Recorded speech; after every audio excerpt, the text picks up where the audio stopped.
Welcome है आपका special knowledge P में। कैसे हैं आप सब? उम्मीद करती हूँ आप सभी लोग स्वस्थ होंगे, अच्छे होंगे। मित्रों, लड्डू गोपाल को घर में रखने का आजकल प्रचलन हो गया है। आजकल बहुत ज्यादा लोग अपने घर में लड्डू गोपाल को रखने लगते हैं। कोई उन्हें बेटे के रूप में मानता है, कोई सखा के रूप में मानता है और कोई भगवान के रूप में उन्हें पूजता है और उन्हें अपने घर ले आता है और उनके आने के बाद उन्हें अपने मंदिर में मतलब रखता है।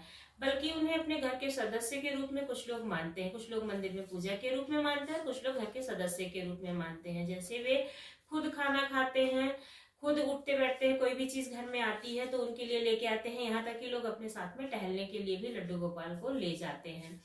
तो घर के सदस्य के रूप में मानना तो उचित है, लेकिन उनको अपने साथ में कहीं ले जाना, कहीं कुछ करना, ये सब चीजें सोचना पड़ता है। मतलब ऐसा करना चाहिए या नहीं करना चाहिए। तो आज हम इसी के बारे में आपसे बात करने वाले हैं। और कुछ लोग जैसे भगवान का जन्मदिन भी मनाते हैं, जैसे घर के सदस्य का मनाते हैं, उसी तरह से अष्टमी के अलावा घर में आने वाली तारीख के अनुसार भी उनका जन्मदिन लोग मनाते हैं। यानी कि जिस दिन उन्हें लेके आते हैं उस दिन भी उनका जन्मदिन मनाते हैं। तो आइए आज हम इस वीडियो में जानेंगे कि आपको लड्डू गोपाल को घर में लाने के लिए क्या फायदे होते हैं, उन्हें कैसे रखना चाहिए, उसका नियम क्या है, उसके बारे में आज हम बताने जा रहे हैं। लड्डू गोपाल को घर में लाने के लिए वैसे तो कोई शुभ मुहूर्त नहीं होता है, लेकिन अधिकतर लोग जन्माष्टमी के दिन इन्हें अपने घर में लेकर के आते हैं। और इनके साथ ऐसा नहीं है कि इस दिन के अलावा आप लड्डू गोपाल को घर में नहीं ला सकते हैं, बल्कि आप जिस दिन भी चाहे, जिस दिन आपका मन करे उस दिन आप अपने घर में लड्डू गोपाल को ला सकते हैं। लेकिन ध्यान रखें कि आप जब भी लड्डू गोपाल को अपने घर में लेके आए तो पूरी प्राण प्रतिष्ठा के साथ उनकी स्थापना करें।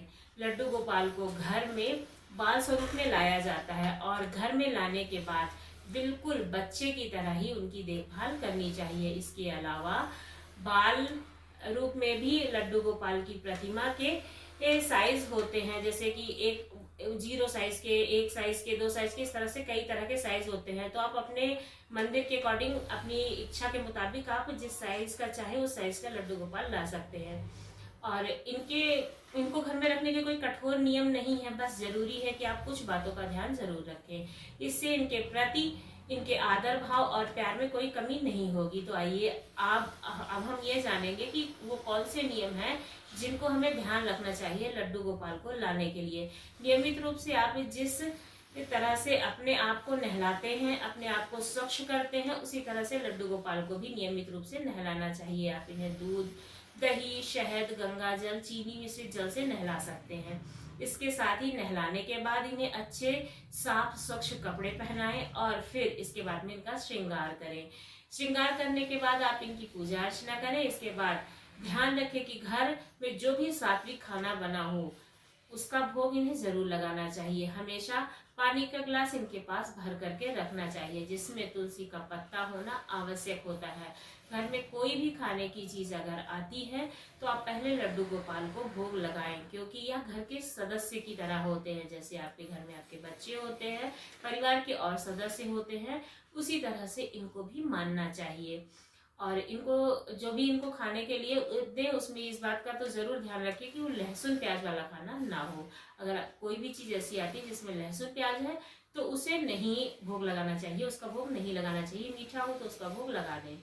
और कान्हा को शाम को सुलाना भी बहुत ही जरूरी होता है। जैसे हम सोते हैं वैसे कान्हा को भी सुलाते हैं।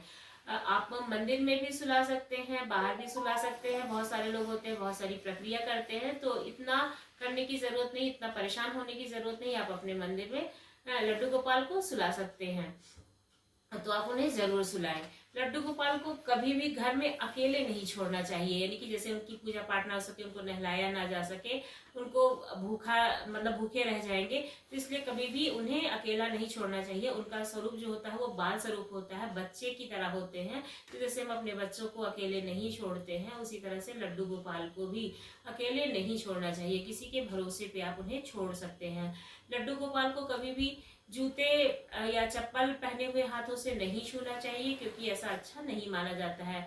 आखिर तो वो भगवान का ही स्वरूप है ना, तो इसलिए कभी भी गंदे हाथ से कभी भी जूता चप्पल पहन करके उन्हें नहीं छूना चाहिए। जब भी आप पूजा पाठ कर रहे हो उसके बाद में जब आप उठे तो फिर भगवान से गलती की माफी जरूर मांगे। आप कोई भी पूजा करते हो, लेकिन जब आपकी पूजा खत्म हो जाए, चाहे वो लड्डू गोपाल की हो चाहे जिस देवी देवता की हो, तो आपको उनके सामने क्षमा याचना जरूर करनी चाहिए। अगर आपको मंत्र नहीं आता है तो भी आप हाथ जोड़ करके उनसे क्षमा मांग सकते हैं, क्योंकि हम तो उतना समझते नहीं है, बस अपने हिसाब से पूजा कर देते हैं। तो अगर कोई भी गलती होती है तो भगवान हमें माफ कर देते हैं, इसलिए ऐसा जरूर करना चाहिए।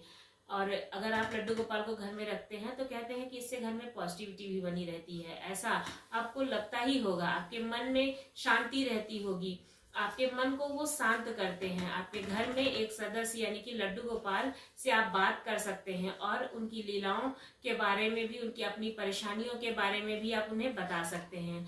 जब आप पूरे श्रद्धा भाव से लड्डू गोपाल की सेवा करते हैं और अपने मन की सभी इच्छाएं उनके सामने रखते हैं तो आपके मन को शांति भी मिलती है और वो आपकी मदद भी करते हैं।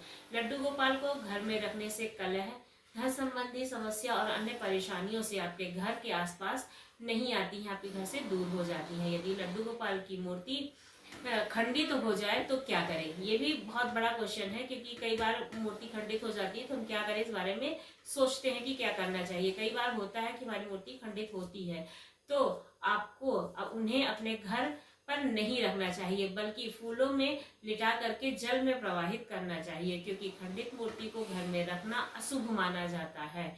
आप चाहें तो इसके बाद दोबारा से अपने घर में फिर से लड्डू गोपाल के बाल स्वरूप को ला सकते हैं, तो ये आपके घर में शुभ प्रभाव डालेंगे। और उम्मीद है कि आपको इसके बारे में, इन नियमों के बारे में जानकारी मिली होगी। आपको लड्डू गोपाल को घर में कैसे रखना है ये भी आपको पता चला होगा, उनकी पूजा कैसे करनी है, उनको घर पे अकेले छोड़ के नहीं जाना है, उनका किस तरह से ख्याल रखना है।